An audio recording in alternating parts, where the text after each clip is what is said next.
திராவிடம் என்பது என்ன? தமிழ், தெலுங்கு, மலையாளம், கன்னடம், துளு எல்லாம் சேர்ந்துதானே திராவிடம். ஒருவன் கூட தன்னை திராவிடன் என்று சொல்லவில்லையே.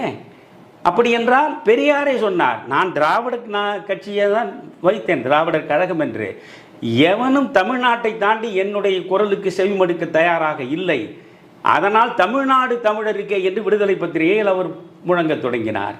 எனவே இந்த திராவிடமன் என்று சொல்வது ஒரு வகை மன நோயே தவிர உண்மையில் திராவிட மண்ணும் இல்லை, பெரியார் மண்ணும் இல்லை. இது ஆன்மீக மண், ஆன்மீக மண். இன்றைக்கும் நீங்கள் திரும்புகிற இடமெல்லாம் பக்தி கோஷங்களைத்தான் கேட்க முடியும், கோவில்களைத்தான் பார்க்க முடியும், திருவிழாக்களைத்தான் தரிசிக்க முடியும்.